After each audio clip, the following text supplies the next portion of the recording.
Hey guys, welcome to Reddit Brew. Today, I will be reading from the r/EntitledPeople subreddit, so let's jump into it. First of all, this is a long and horrible story, so apologies in advance. Second, English is not my first language, so pardon any mistake I may make. This happened in August 2017 and involves two lengthy lawsuits, one of which lasted 1.5 years and another for almost 2 years. I am not directly involved in it, as it happened to my sister-in-law. Back in 2017, my sister-in-law, Sil for short, was in her final year for nursing school. She was required to intern as a trainee nurse for 6 months. She chose to join a private school for her internship. It was one of those international private schools where kids of ultra-rich parents go. 15th of August is India's Independence Day, and there was a celebration at the school. It was your usual flag ceremony with flag marches by students and a student band, some plays by students depicting the events of the freedom movement, a cultural exhibition put together by each class, food and game stalls by teachers, etc. At the end of the day, the top 3 class performances were awarded, and select students were given the Certificate of Excellence for outstanding performances. Everything was going normal in the beginning, but a student collapsed during the parade, so he was brought into the doctor's office. The doctor checked on him and found that he was running a moderate fever. He was also slightly dehydrated, so the doctor gave him some medicine and asked my sister-in-law to give him a glass of glucose water. He scolded the kid for participating in the parade while in fever and wrote him a note excusing him from any further activity. He then asked the kid if his parents were present, and the kid said that his mother was there, so the doctor told him he could go home if he wanted, or he could sit in the shade with his mother to watch the rest of the ceremony. The kid asked if he could just stay there and rest for a while, so the doctor said that he could, and used one of the beds to take a nap.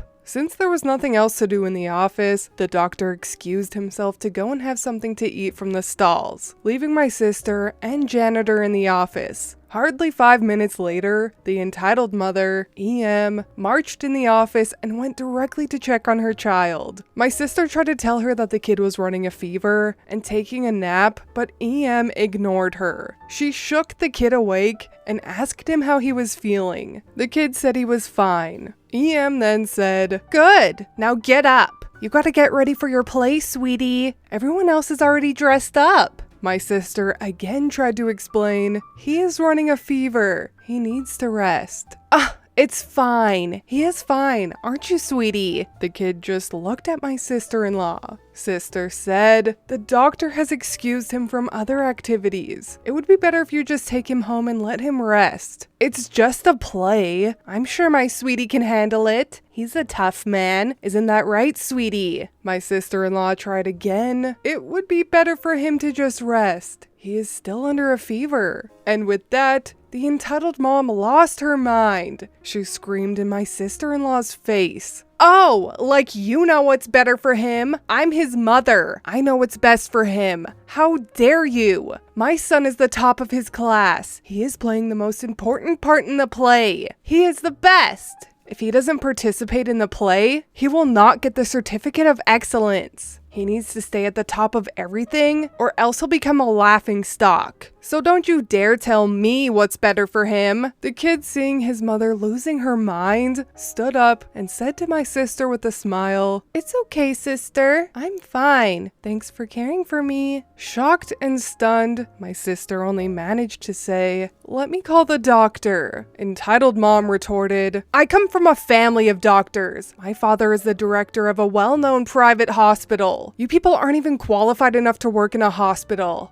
She grabbed the arm of her child and marched away. My sister called the doctor, who said, "Well, it's her child. What can we do? We did our part." About an hour later, the same kid was rushed in again, as he again collapsed during the play. The doctor checked on him, gave him an injection, and asked him to be transferred to a hospital immediately, as the kid was unconscious and not responding. An ambulance was called, and the kid was taken to the hospital. The day ended without another incident. 2 days later, the school learned that the kid had passed away at the hospital. My sister-in-law was distraught upon hearing the news. She kept crying for the rest of the day. She kept saying how it was her fault, and how she could have prevented it if she stood her ground, how the kid smiled at her and thanked her for caring for him. We told her that it was not her fault and consoled her to the best of our abilities. Even her professor from nursing school came and tried to make her feel better. About a week later, she was informed that the school was opening an inquiry, and a board of inquiry will look into the matter, and that she would be called for an interview. The doctor assured her that it was just a formality for school to cover all the bases, and she didn't need to worry about it. In her interview, she stated everything that happened. She was then asked why she felt it was her fault, as she stated so to the class teacher of the kid during her crying fit. She explained that at the time she was overwhelmed by emotions and thought she could have done things differently. She was asked if there was anyone who would corroborate her story, and she named the janitor who was present in the office at the time. She was then informed that she was placed under suspension until the inquiry concludes. When she went back to collect her things from the office, Doctor once again assured her that there was nothing to worry about. He will make sure that no harm would come to her. A few days later, she received a letter from the school that they concluded the investigation and found her guilty of negligence, and thus her contract was terminated. She called the school supervisor, who informed her that her story did not match the story told by the doctor and the janitor. Thus, there was nothing that could be done. Termination of contract meant that she couldn't complete her final term on time, so she put the application for extension to the nursing school. She thought it was over, but boy, were we in for a bomb dropped on us. A few days later, 2 cops knocked on the door of my father-in-law's and asked to speak to my SIL. They informed them that the family of the kid filed a first incident report against my sister-in-law. They accused her of causing death to the kid. They asked to question her, but my father-in-law denied it and told them they can only question her in the presence of a lawyer. So the cop asked her to come to the police station the next day for questioning. We got the lawyer immediately, who at first called the cops and asked for a later date to set for the question.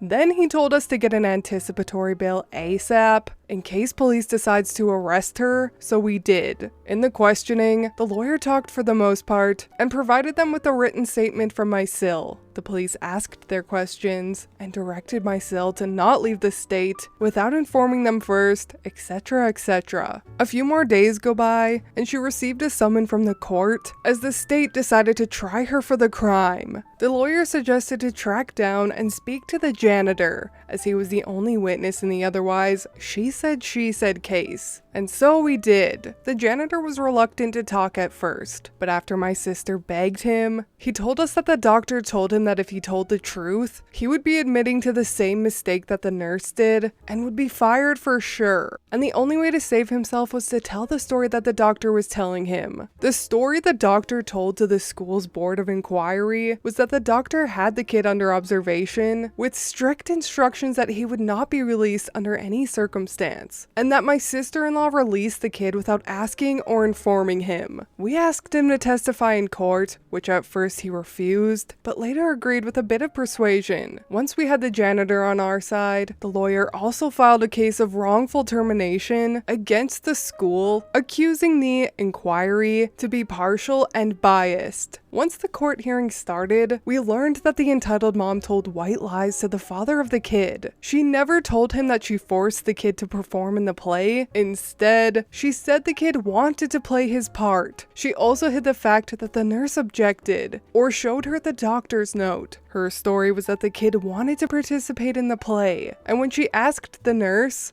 said everything was fine and he could play his part. The case went on for a year and a half. Janitor provided his testimony, which the prosecution tried to discredit, saying that he told a different story during school inquiry, so he was not a reliable witness. But the judge refused, taking note that the doctor tried to intimidate him, and in turn, asked the prosecution if they investigated the doctor's part in the incident, as to why he forced the janitor to lie, and why he was not present during his duty hours. When prosecution replied in negative, the judge asked the police to file against the school doctor. During her stand, my sister-in-law got very emotional and started crying, as she recounted the events of the entire day. The only witness the prosecution had was the child's mother, mother, who could not keep her story straight during cross-questioning. Finally, the judgment court ruled in my sister-in-law's favor, noting that the prosecution's witness had massive holes in her story, while the defendant provided a solid witness. He also noted that even if prosecution was to be believed, the defendant, being only a trainee nurse, wasn't even qualified to release the student, and by taking the kid away without the doctor's expressed opinion, the responsibility of the consequences fell on the mother of the child. He also commented on the school's mismanagement by not even having a fully qualified nurse, so they were in violation of federal laws. He scolded the prosecution for having tunnel vision and going after the defendant, who was obviously innocent and a vulnerable young girl herself. After the court ruled in our favor, the school decided to settle the wrongful termination case. It was finalized last month, and we can finally put it all behind us. However, due to all the emotional distress and trauma, my sister-in-law decided to drop out of nursing school, thus ending her dreams of becoming a nurse. She will probably join an honors course next year, but right now, she is still troubled with the nightmares of going to jail and needs therapy to get over it. The police opened a fresh case against the doctor, who was let go from the school this year. He is also being investigated by state's medical association for wrongdoings. If found guilty, he will be barred from practice. We have no information on EM or her husband. Update. Since so many people DM'd me asking for an update for the post I made here over a year ago, I'm posting here with all new information I have. The school doctor. The school doctor was arrested and later released on bail. Police charged him with Section 304A, causing death by negligence, of IPC, among many others. The case is ongoing, and I'm not aware of his current whereabouts. The entitled mother. The police did not charge her for causing the death of the child. She, through her lawyer, claimed that she only allowed the child to participate in the play because the child said he was fine and wanted to play his part. She claimed she doesn't remember the nurse, objecting strongly against that. Rather, she believed that the nurse was only suggesting that the child should stay in bed. She then blamed the school and the doctor for neglecting the well-being of her child. She also claimed that she was blinded by the rage and grief when her child died, and wrongfully accused the nurse when the doctor was so obviously at fault. The IO said that even if my SIL testified, they didn't have enough to prove that she, through her actions, caused the death of her child. The wealth of her family might also have played a role in this. The father of the child. A couple of months after the case was over, the father of the child visited my father-in-law and expressed his regret for how things turned out, and apologized for putting my sister-in-law through everything. He wished to speak to my SIL, but she wasn't comfortable facing him, so he left. My sister. I read to her all the positive responses and support she got in the thread. She was overwhelmed and very grateful for all the kind words. So thank you, Reddit. But actually, in the end, all it took was a global pandemic to reignite her passion for helping people. As soon as the pandemic situation started getting bad to worse, she started regretting her decision to drop out of nursing school. She said that she couldn't just sit at home and watch, while her friends and mentors are out there fighting the war against COVID. She wanted to do her part, and we encouraged her. So she contacted her professor, who spoke to the school authorities, and they agreed to let her rejoin, given her unique circumstances. She has volunteered and is currently helping with vaccination efforts, and we couldn't be happier for her. She still struggles with anxiety, but she is getting therapy for that. And I honestly think being back in the medical field and helping people in need has done wonders to her self-esteem and confidence. Keep in mind that she is not in a critical role in the vaccination program. She is only helping with maintaining records and paperwork. But hey, every hand counts, right? Gosh, that poor child. That mother is the true definition of a narcissist. A child died due to his mother's vanity and ego, and then that same parent points the fingers at everyone else. How do these people live with themselves? And you know what the messed up part is? These parents actually exist. So many children have died from negligence, and these parents truly believe that it wasn't their fault. Or they simply just don't care. Why do evil people like this get to have children? Then there's others that are so deserving of offspring that can't. I will never understand it. but at least this story ended with some good, such as an awesome judge that knew what was up. I always appreciate a morally good judge that can see through the bull crap, as well as the Sil finding her passion once again. I'm honestly really proud of her. That is a lot to go through and come back from, so kudos to her. But anyways, that is all from me today. Let me know what you thought of this absolutely wild, heartbreaking story. I love to hear your guys' opinions and comments. Please leave a like and subscribe if you want. I truly appreciate when you do, and I will see you in the next Reddit story. Bye!